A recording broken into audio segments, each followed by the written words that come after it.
Now, Morris Bart, if you know, you know. The real prize on the parade route is a pair of glass beads. Today, we're learning about this traditional carnival throw.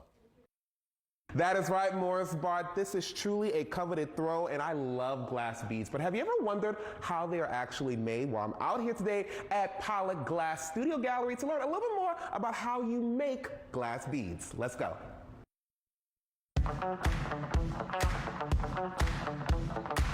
I think they're still special. I mean, there's something precious about glass. This is Andrew Pollock. He is the owner of Pollock Glass Studio Gallery on Magazine Street. This shop opened back in 2018, but Pollock's love for art goes back even further to when he was a child. My mother, she's an artist and teacher. She was a potter and public school art teacher for about 30 years. So, you know, that's definitely how I fell into it. While in college, Pollock took classes at the New Orleans School of Glass. There, he learned the foundations. He knew after graduating, glass blowing was what he wanted to do. Until you see it or try it, you know, glass blowing, it's mesmerizing. It's a lot of fun, kind of melting the glass and creating with it. These have a special filter that kind of blocks out, you know, the infrared and the UV, the light that does damage to your eyes, and also protects your eyes from popping glass. Pollock Glass is known as a place that represents the local glass community. They feature over 30 artists who create a wide range of work. They are also known for their classes. One they offer is glass bead making. So in order to heat the glass, we have to heat it up slowly, otherwise it'll crack or it'll pop. Catching glass beads on the parade route have been something many look forward to every year. Beads like these have been made for over 3,000 years. When it comes to how they are made at Pollock Glass, they use a technique called flame working or lamp working. It is one of the oldest forms of glass blowing. We're manipulating glass rods and glass tubes over a flame coming out of a torch.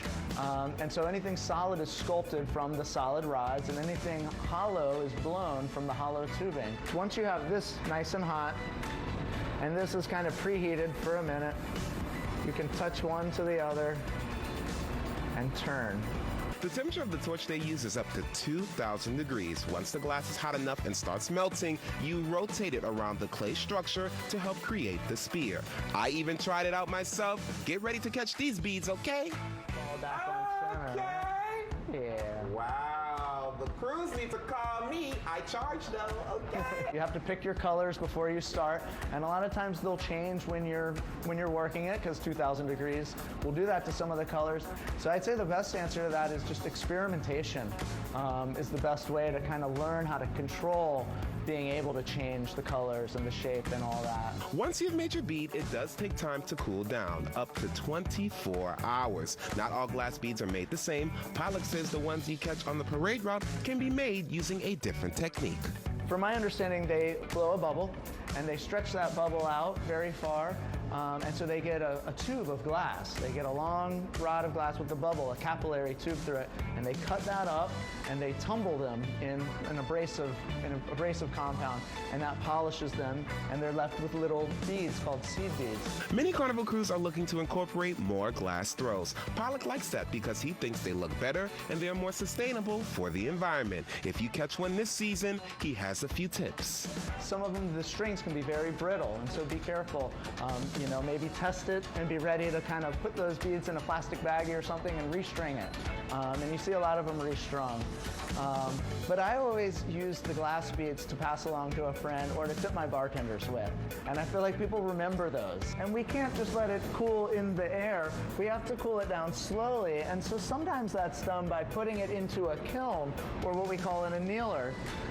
This is a section of tubing that's being decorated. Glass is made out of mostly sand, and making glass beads is a great way to start learning how to create other glass goods like chandeliers. It's truly a labor of love, so when you're screaming for that glass bead from a float this year, hopefully you'll also scream thank you to the artist who made it.